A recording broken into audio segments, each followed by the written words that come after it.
dans le PV d'audition de partie civile, mais également tout à l'heure, vous avez parlé de l'arrivée de ce groupe.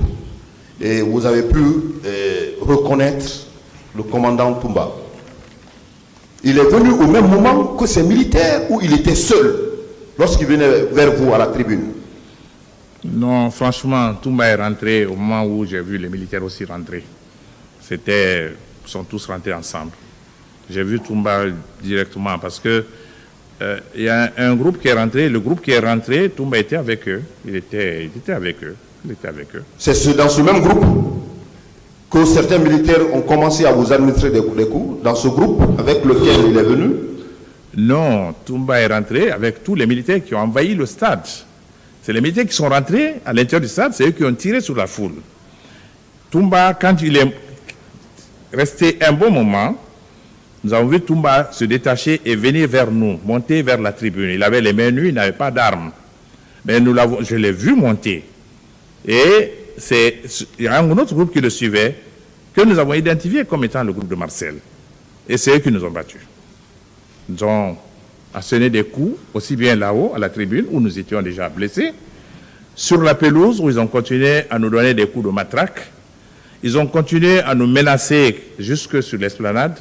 Et c'est ce groupe-là qui nous a bastonnés. Selon vous, la présence de Toumba à vos côtés, c'était dans le même souci de vous administrer des coups, il était à vos côtés en tant que sauveur. L'attitude qu'il a eu à adopter à la tribune, pouvez-vous donner une signification à ce tribunal? L'acte qu'il a posé, il était là en qualité de sauveur ou en qualité d'assaillant? Monsieur le procureur, en toute franchise, quand j'ai vu Toumba monter, pour nous, Toumba, c'est le symbole du CNDD. Pour nous, il venait pour nous arrêter. Mais lorsque nous sommes descendus, il a demandé son nom, où sont les leaders. Et nous sommes levés. Mais ceux qui étaient derrière lui, c'est eux qui nous ont frappés. Et quand nous sommes descendus sur la pelouse, nous étions déjà blessés. Et comme les gens continuaient à tourner autour de nous avec leurs matraques, ils continuaient à nous frapper, c'est en ce moment que Toumba péniblement a réussi à nous arracher, nous trois, Mokhtar, Sidia et moi. Il nous a demandé de le suivre. Nous l'avons suivi et nous aussi, on était poursuivis par toujours nos assaillants jusque sur l'esplanade. Et donc, c'est sur l'esplanade qu'il nous a embarqués dans un véhicule. Il est reparti en courant à l'intérieur du stade, il est revenu et après, il nous a pris pour nous amener à la clinique. Des temps après, monsieur le procureur, moi j'ai fait des déclarations à la radio où j'ai dit que c'est Toumba qui a sauvé notre vie. Et je crois qu'il a sauvé notre vie. S'il ne nous avait pas extrait du stade, on aurait eu le même sort que Cellou Dalein. Et Cellou Dalein a été sauvé parce qu'il a fait le mort. Et tout le monde l'a laissé sur la terre là-bas.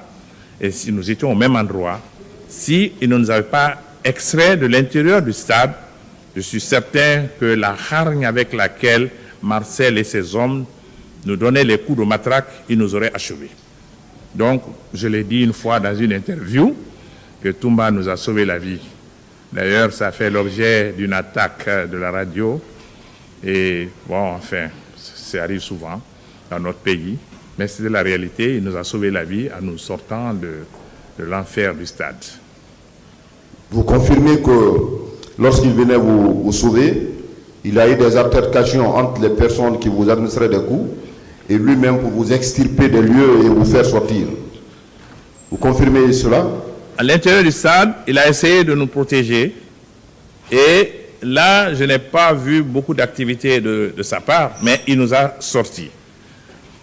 Là où je l'ai vu vraiment avoir des altercations avec nos assaillants, c'est à la clinique Ambroise Paré, où il a eu un vrai tiraillement avec Marcel. Il l'a appelé Marcel, mais non, il faut qu'on les soigne. Marcel dit non, il faut qu'on les amène au Calfaïa. Il y a eu altercation, il l'a même tiré pour aller de l'autre côté de la rue. Ils ont essayé de parler, ça n'a pas marché, ils sont revenus. Et c'est là où j'ai vu les altercations. Confirmez-vous avoir vu Marcel au stade? Marcel, parce qu'il a toujours tenu ses déclarations de nature à s'innocenter, à dire qu'il n'a jamais été au stade. Dans votre procès, dans votre déclaration tout à l'heure, vous avez parlé de sa présence effective au stade. Pouvez-vous confirmer cela encore, qu'il était là-bas? Monsieur le procureur, quand vous avez votre, je ne dirais pas assassin, mais quelqu'un qui vous frappe une fois, deux fois, et que vous avez en face pendant un bon moment, aussi bien à l'intérieur du stade qu'à l'extérieur, sur l'esplanade, dans la voiture, où je l'ai vu à cette distance, et je l'ai revu à la clinique Ambroise Paré. On ne peut pas oublier le visage de son bourreau quand cela se passe en plein jour. Il n'y a aucun doute. Et j'ai entendu Marcel, Toumba l'appeler plusieurs fois Marcel. Marcel, c'est celui que j'ai vu à la barre ici. C'est celui qui est dans le box des accusés. Marcel était bel et bien présent et c'est lui qui nous a bastonnés. Dans l'enceinte, M. Fall, dans l'enceinte du stade, est-ce que avez-vous observé des personnes qui arboraient des tenues civiles, mais qui faisaient partie des assaillants? Avez-vous observé des personnes qui étaient en tenue civile? Non, monsieur le procureur, je n'ai pas vu ces personnes. Vous savez, nous avons fait partie du premier lot qui a été extrait du stade. Et les explications qui nous ont été données après, c'est que, ça c'est après, les gens de Kalia qui étaient venus au stade sont venus après nous. Parce que mon chauffeur qui m'avait accompagné chez Jean-Marie Doré, qui avait donc la voiture, avait garé la voiture à la station d'essence qui est en face du stade. Il m'a confirmé après qu'il y avait un bus garé là-bas et que les gens sont sortis de ce stade à ce moment quand nous, on est partis. Ils portaient des tenues d'un club anglais, et Chelsea, et que ces gens sont rentrés au stade. Mais je crois que les personnes qui sont en civil ne sont pas rentrées en même temps que les militaires, les premiers militaires qui ont tiré sur la foule parce que vous savez que le massacre a duré toute la journée. Ce n'est pas le temps seulement où nous étions là. Ça a commencé pendant que nous étions à l'intérieur, mais nous, on n'est pas resté longtemps à l'intérieur du stade. Dès lors que Toumba nous a sortis, je ne sais plus ce qui s'est passé à l'intérieur du stade, c'est en ce moment que les autres sont arrivés. Et ce massacre a continué jusque dans la soirée. Nous, on nous a extraits vers midi, comme ça. C'est ce qui vous a conduit à la clinique Ambroise, où étant Marcel est venu avec son équipe encore, pour menacer de faire sauter la clinique au cas où on vous administrait des soins. Vous confirmez ces déclarations-là? Oui, lorsque nous sommes arrivés à la clinique Ambroise Paré, moi je ne savais pas que nous étions suivis, parce que moi où nous étions dans la voiture avec Toumba, il conduisait lui-même. Et c'est à l'arrivée à la clinique Ambroise Paré, lorsque nous sommes descendus de la voiture, qu'on a vu Marcel avec des hommes.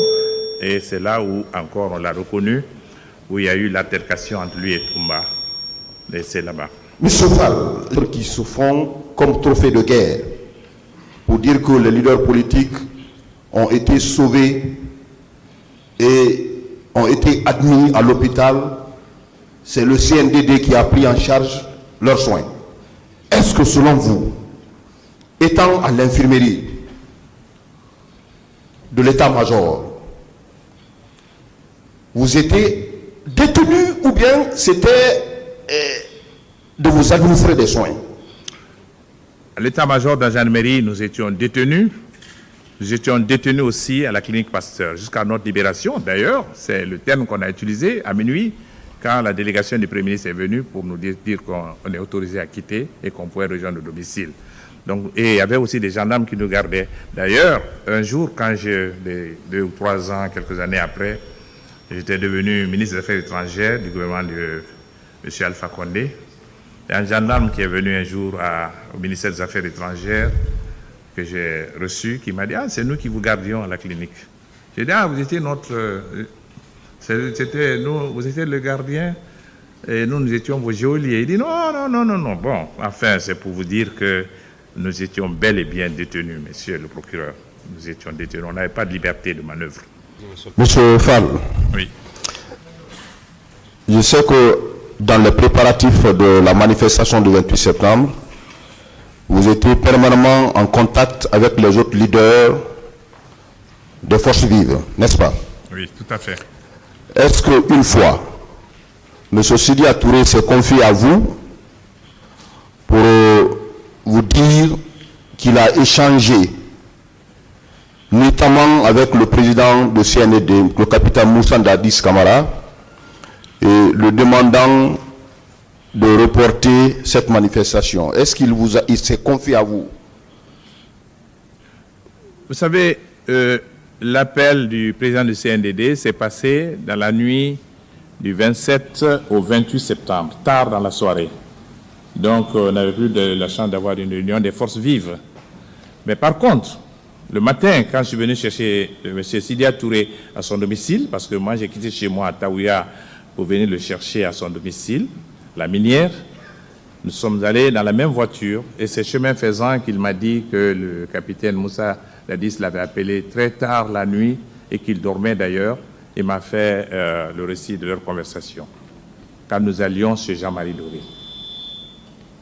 Selon ce qu'il vous a dit, quelle était la nature de leur conversation? C'était des conversations de menaces par rapport à une quelconque manifestation que vous aurez organisée ce jour? Non, il ne m'a pas parlé de menaces. Il m'a dit qu'il l'a appelé pour lui de demander aux autres collègues d'annuler le meeting et qu'il leur aurait dit que c'était trop tard, qu'à cette heure-ci, il ne pouvait pas joindre les différents leaders des forces vives. C'était très tard, c'était un appel très tardif et je crois que Sidia ne pouvait pas arriver les autres pour leur dire. Il fallait en ce moment une plénière. Et la plénière, on ne pouvait la tenir que chez Jean-Marie Doré lorsque nous nous sommes retrouvés là-bas. Mais déjà, au moment où nous étions chez Jean-Marie Doré, au moment où nous arrivions chez Jean-Marie Doré, on nous avait informé qu'il y avait eu des incidents au stade. Et c'est ce qui a fait que nous avons dit que nous ne pouvions pas abandonner nos militants qui étaient réunis par milliers et qu'encore une fois, que les leaders disparaissent. Il n'était pas question pour nous de désister parce que nous avions mobilisé pendant près d'une semaine l'ensemble de nos militants. Il y avait une mobilisation quasi générale, il y avait beaucoup de femmes, beaucoup de jeunes et de moins jeunes. Je vous dirais, c'est des dizaines de milliers de personnes qui étaient déjà réunies sur l'esplanade. Donc, on ne pouvait pas, il me l'a dit, mais on n'en a même pas discuté avec les autres, non. Vous, personnellement, vous avez été victime de quoi? Moi, j'ai reçu plusieurs coups. Mon coude a été sérieusement blessé. J'ai reçu un premier traitement sommaire à la clinique Pasteur, parce qu'en fait, je dis c'est sommaire. Et puis, quelque temps après, quand je voyais que mon coude enflait, c'était un bandage d'ailleurs que je portais pendant au moins 2 mois, et je voyais que ça ne s'améliorait pas, et je suis allé au service de traumatologie de Ignace Dine. On m'a fait aussi un traitement là-bas, mais ça n'a pas marché. Il a fallu que je quitte ici, et lorsque je suis arrivé en France, toujours plus d'1 mois après, mon bras ne guérissait pas, il enflait. Et finalement, j'ai été voir au service de traumatologie à l'hôpital Lavoisière. J'ai été reçu par un éminent médecin qui m'a dit que c'était un hygroma et que si on n'opérait pas, ça risquait de s'infecter, que je pourrais perdre mon bras. C'est en ce moment que j'ai accepté de faire l'opération. On m'a opéré le coude et on a enlevé l'hygroma. C'est ainsi que j'ai recouvert l'usage de mon bras. Je vous remercie. Je vous remercie, Monsieur le Président.